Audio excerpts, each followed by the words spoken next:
you seen out of some of the young guys here at camp? Obviously, the Bills drafted 3 defensive linemen relatively early in the draft. You know, I was talking about this with my my parents the other day.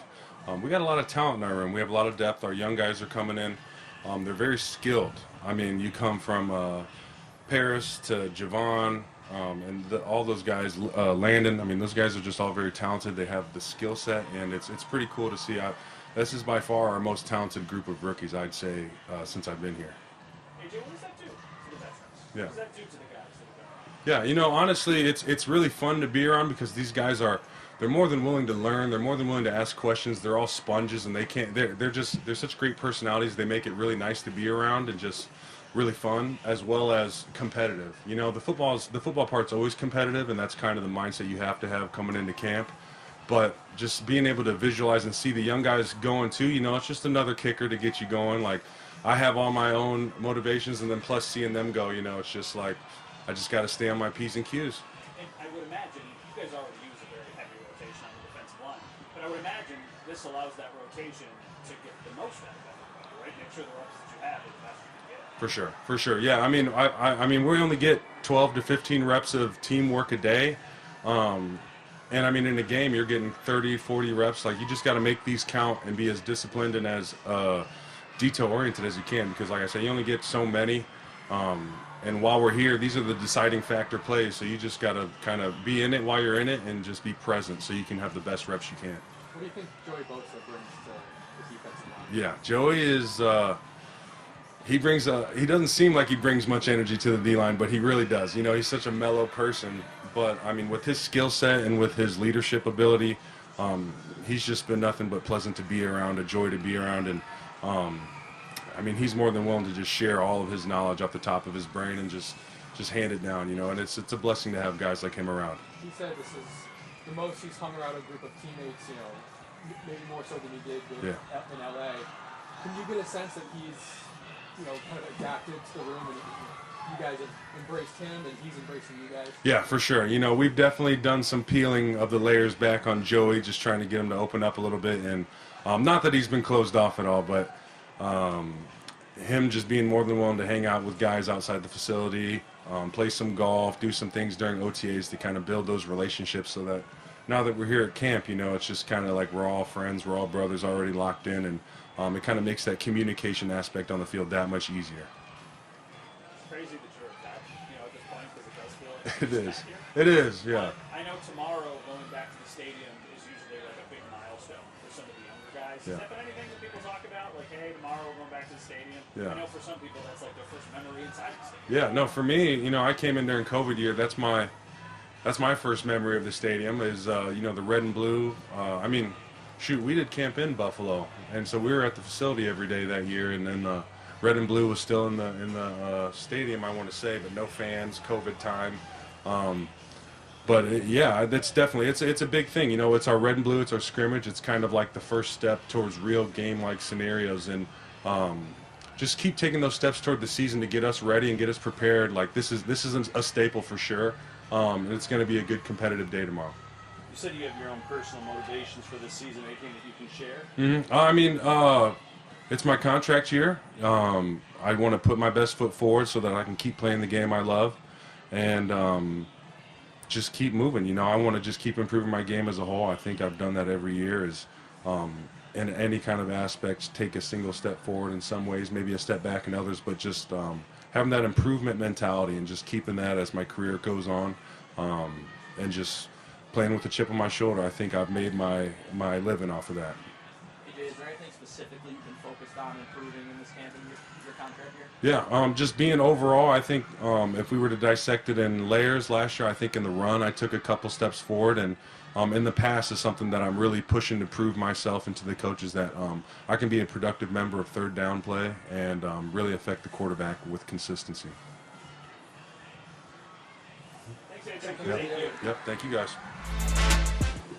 How we doing?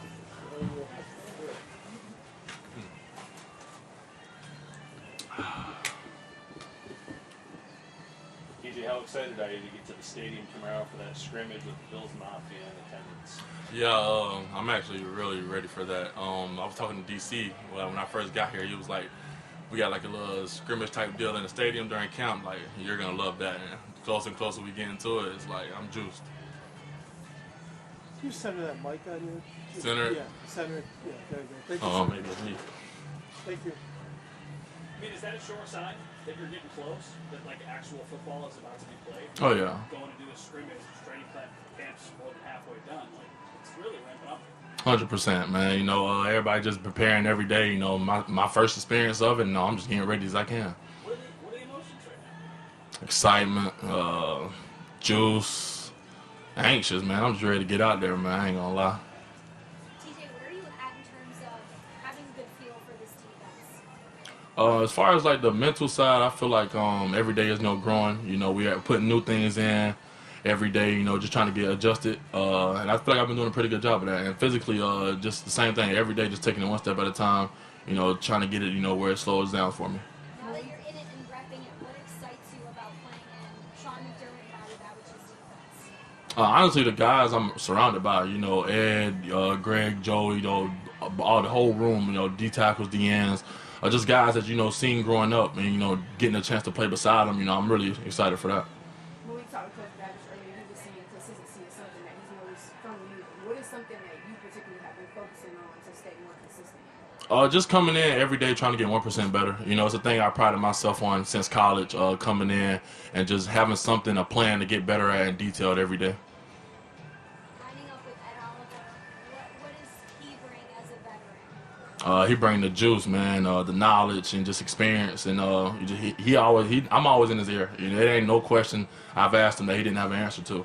You know, he just been a great vet for me. You know, just to lean on. You know, get a lot of experience from him.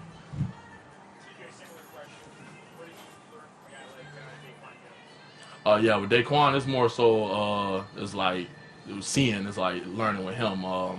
You know, don't really talk as much as Ed, but like what he shows and puts on tape, you know, it's like nothing like I didn't think I'd see an older guy like that moving like that. Honestly, I think he's like year 12, and like just him getting out the ball, him rushing, it kind of caught me off guard. You know how well he was moving. You know at the age he is. How would you describe the defensive line unit as a whole? You guys have so many players a part of it right now. What is the vibe that you're getting from the unit? I feel like it's just a bunch of different personalities, a bunch of different guys all meshing into one. You know, being that we know we all got to rush as one. You know, 4 of us up front on the D line.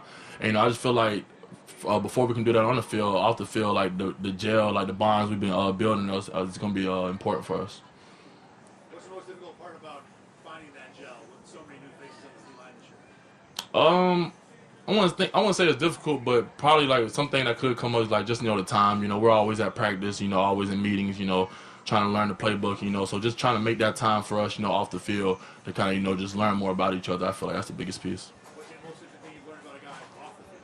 You said the what? The most interesting thing you've learned about a guy off the field that's been a part of your growing process here? You know, I think I talked to Ed about him and horses. You know, he has a thing with these horses, and yeah, nah, you know, that kind of threw me off. You know, I didn't know he was a big horse guy. Thanks, everybody. Appreciate y'all. Every year there's a point of emphasis on certain things.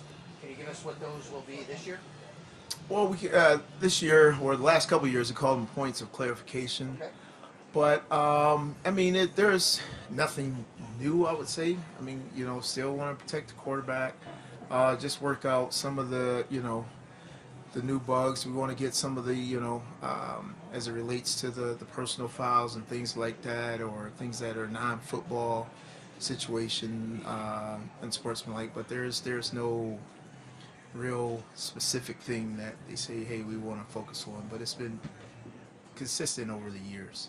And then I know the new rule is you could clarify for fans how it's going to work with the measurement system. I know you guys are still spotting the ball, but then after that, there is a mechanical mechanism that comes into play, electronic, right? Sure. Yep. Okay, So, yeah. So it's basically what's going to happen is we won't have the chains out, right? So the chains are not going to be there. But if we get a situation where the line of gain is threatened, or a team wants to call for a measurement, then what we call it is a virtual measurement. So the ball will be placed.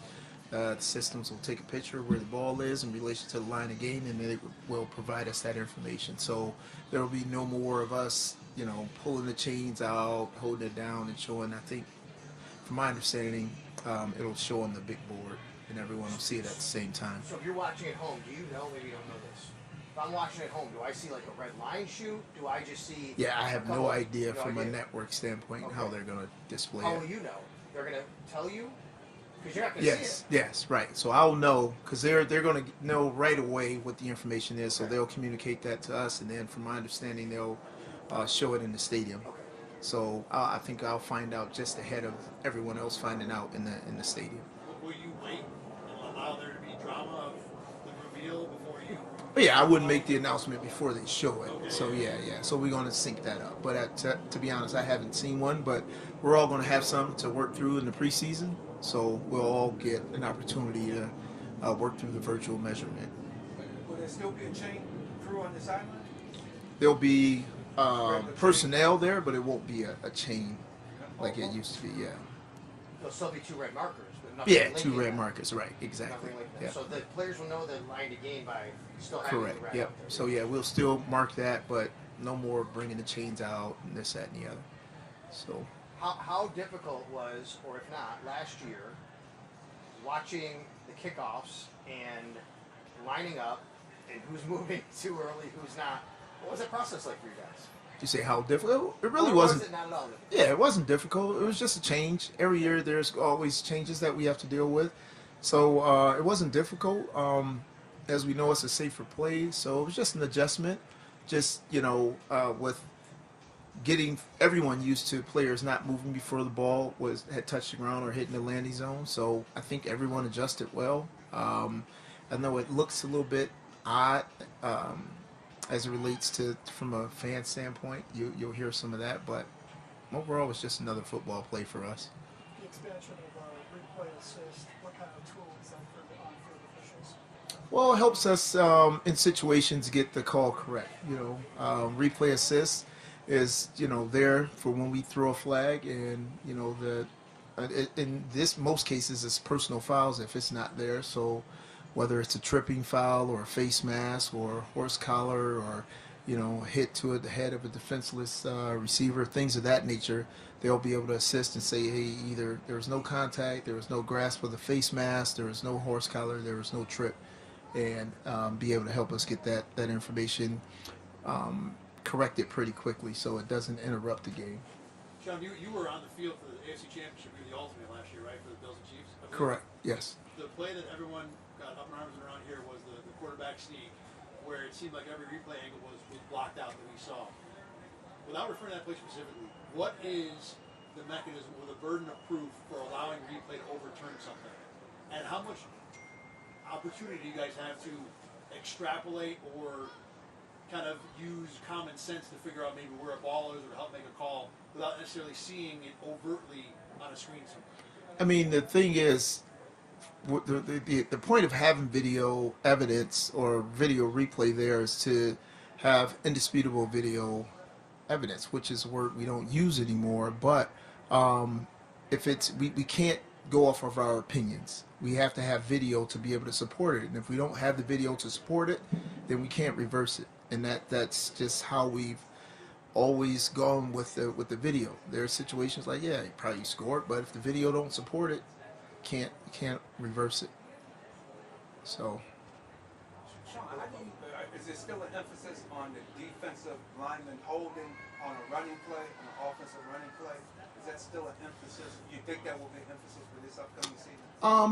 It's always something that we're looking at. That's where the back judges, we've kind of changed our mechanics a few years ago, where the back judges started off looking at the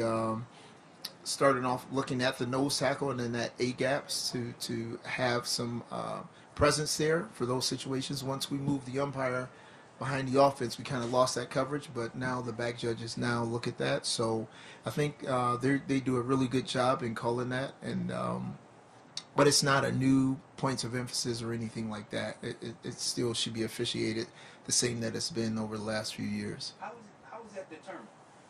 That it's a penalty, that it's a hold on. Well, you want to.